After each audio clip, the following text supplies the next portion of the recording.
Alright, what is up, guys? Today we're going to be changing the front brakes and rotors on the Chevy Sonic. So basically, to give you catch up to speed to what's going on here, you're going to have to take the wheel off. 19mm socket. They're going to be torqued back down to 80 foot-pounds, so keep that in mind. You're definitely going to need another rotor, brake pads. I went with the Power Stop Evolutions.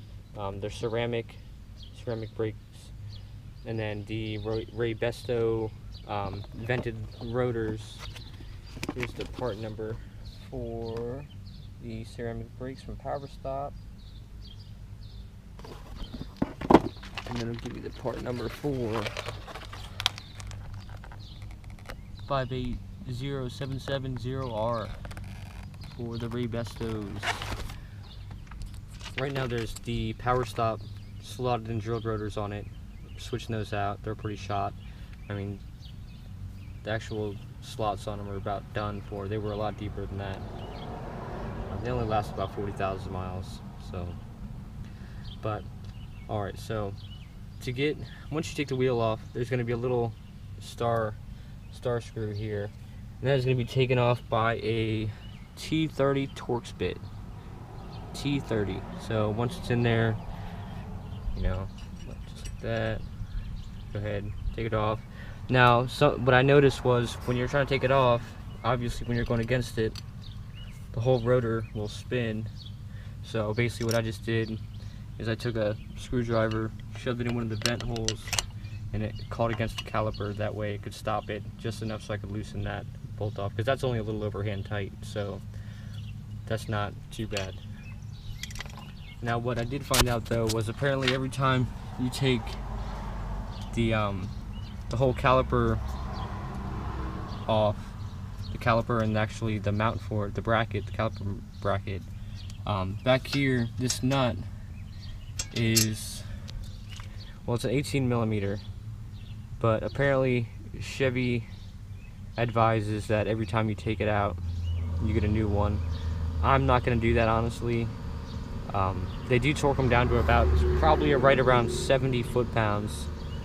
I usually go off just feeling it. It feels about that, probably about 70 foot-pounds. 72 I think is what I saw on a forum online, but there's going to be two of them, the top and bottom one, those two. And I basically just took it off with an 18mm socket, and then use a little extension, some kind of bar to actually help get a little leverage, because it is on there pretty good. But, and also, once you take this out, you'll see what I'm going to do it, show you in a minute, but once you take this off, you pop the brakes out, and the piston will be there, but it's still going to be drawn out from when the brakes wore down. What I like to do is, it's a lot easier if you just pop off the reservoir cap. That way when you push in the caliper, it can actually go somewhere. If not, you're basically pushing it against its own pressure, and sometimes the calipers, the pistons themselves, like to come back out, which kind of sucks if you're trying to change the brakes. But, and we got the iceberg out today too. But let's get on with this. Now with this, whenever you pull it out, make sure you don't kink this hose, twist it up anyways. Don't just let this whole thing just dangle. I mean, the hose could probably hold it, but you just don't want a chance maybe you're getting a rip or tear or anything like that in the actual brake line itself. So what I was doing was, let me see if I can stand you guys up here with me. What I was doing was, with the rotor still on the car, you still need to take off this, the whole mounting bracket. So I was taking the bracket off, it'll just slide off around it. And then I was holding it with one hand and then pulling off the rotor itself with the other hand. And then you can let the whole caliper sit up here on this little shield. Now this is the thing. See, like now with these pads, these are really hard pads based versus that slotted and drilled rotor. The rotor wore down way faster than the pads. Even though the pads are not worn down, I'm still going to replace them. because I've had the car now for a while, I can tell you that. I've had the car now for about 50,000 miles, and I have personally never changed the brakes. So that's a little iffy to me that the brakes still look like that, and the brakes have never ever been touched on this car. So yeah, but there's the piston I was telling you about. You got to push this in. Now the way I'm gonna do it, there's two ways you can do it. You can actually get like a C-clamp and run the C-clamp will actually grab it like this and then drive the piston in by the center or by wherever it catches, depending on how big the diameter is. But what I like to do is I just got basically like a big channel locks, but you have to be careful not to scar up the piston tip. Yeah, no, tip. But basically just get like an oversized channel locks, open it all the way up, and with it on up here, this is the wheel bearing, you got the little shield. Once it's like this on here, you can basically just lift it up. Make sure you watch out for that line back here too, and actually grab it right from underneath the bottom and gently try to drive that piston back in. But gently though, you don't want to rush it, that's for sure. And you can even move it around, try to give it different lengths, and every now and then, actually, if you watch, when I actually go to squeeze this, I don't know if you'll be able to see it, but you can see the fluid actually in the reservoir jump, because I'm technically pushing the pressure. All that brake fluid is actually jumping back in to the reservoir itself instead of being held into the piston. Now, with me squeezing that in, you know, you can just go from that spot, move to the other side, make sure the whole thing is compressed in, and make sure you're gentle with it not to scar up the actual piston itself. I have a bunch of dirt and stuff on there, so it'll be fine for the most part. And once that holds it on, basically all you got to do, open up our big old box of brakes here, pull up the new pads, and shut the box. This is your guys' little stand for the day. But as you can see, got the new pads. These are the ceramic ones. Now usually what I do, I'll put the squealer, or however you want to call it. It's basically the tab that lets you know when your brakes are getting low. They'll start squealing on you. You could basically, I usually put them on the back. I've known people that put them on the front.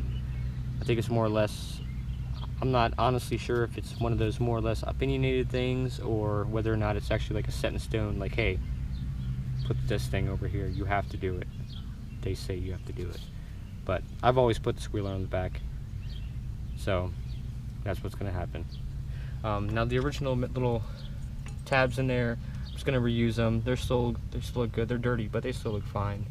You can just go ahead, drop the back one in there. You just got to line it up with the little tabs. Maybe you may have to jerk, like, move it around a little bit to try to jump it in place, but it'll clip itself in. And then you got back side in, and then same thing with the front. Now you can use almost like it's like a brake glue, almost like a brake grease, and apparently it stops like chatter and all that stuff. I'm not too fond of it, but some people swear by it, so to each their own.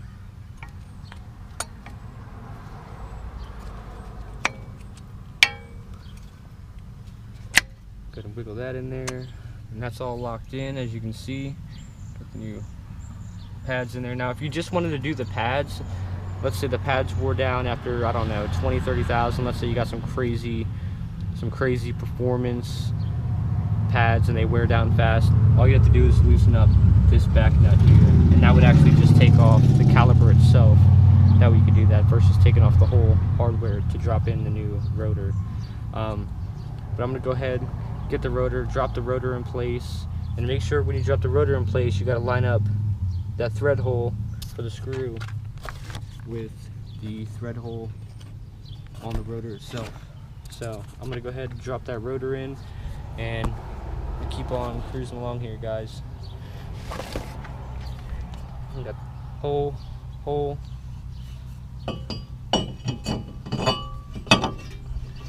Got the new rotor in place. Take your T30 Torx bit. You go ahead and just start threading it on.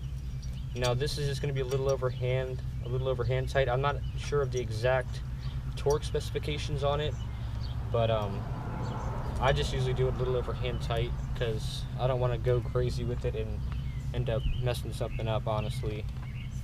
Now with that actually being held in place, you can shift it if you want, but you gotta watch out for that caliper.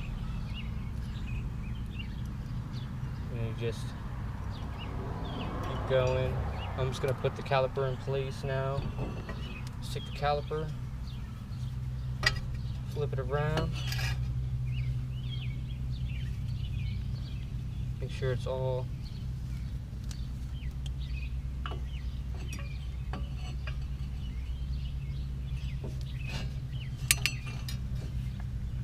and then once you get it on there, just go ahead and start hand threading these in. That way it actually holds the caliper in place.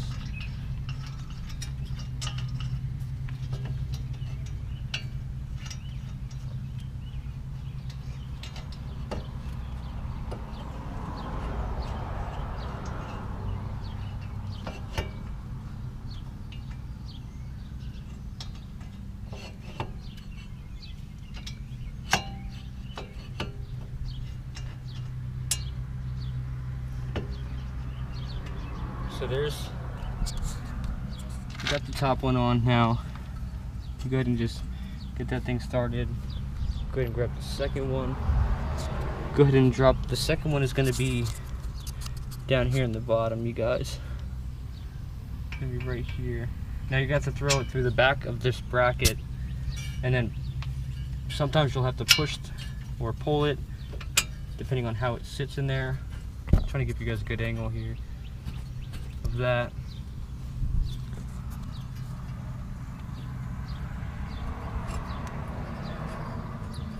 And then once that's all in place, you can actually go ahead and finish tightening down the T30 head, T30 screw.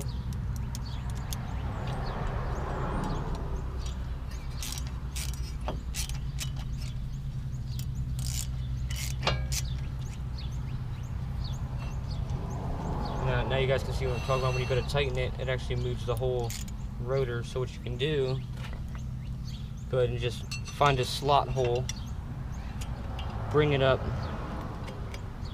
if I can line it into that Torx bit, line up the screwdriver, that way you have it, and then just keep tension on it, or you can hold it there if you want, just to stop it from moving. And then just go ahead and make it a little over hand tight, and then the screwdriver will drop off once you're done with it. And then, so that's on. And then basically what you gotta do is go back in with the 18mm, go back here, and tighten it back down. And like I said, I mean, this thing does have a torque spec on it. I want to say it's around 70, but don't quote me on it because I'm not 100% sure.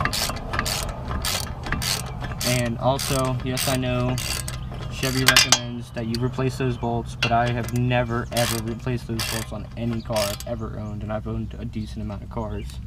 So Chevy can bite the bullet on that. But I want to say it's about 70 foot-pounds. I saw a couple forums where they were saying something about 72 foot-pounds, but I'm going to tighten it up to around mid-60s, close to 70 foot-pounds, and call it a day. But I'll let you go ahead and put you guys down. You guys can see.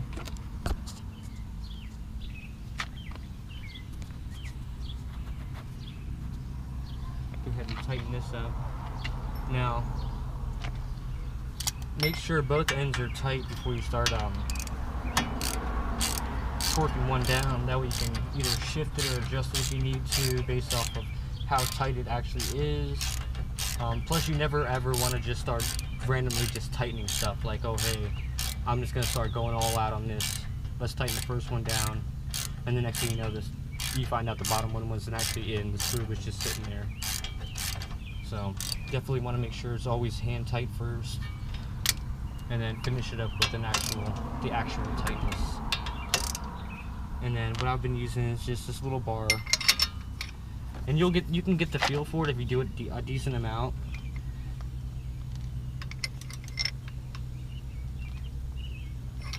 Like, that's not bad. That's pretty good. That's probably around 60, 63, somewhere around there. Same thing with the bottom. It would help if I was on the wrong screw there. That would kind of probably help. Same thing. And then when you're doing it, make sure you keep leverage on this. That way it doesn't just pop up and then your hand goes either into the driveway or, I don't know, whatever's below your hand.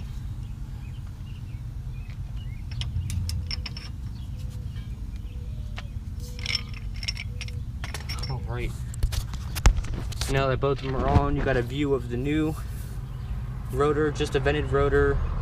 Got the Reassembly vented rotor, power stop, ceramic disc brake pads. They're power stop evolutions is what they are actually called.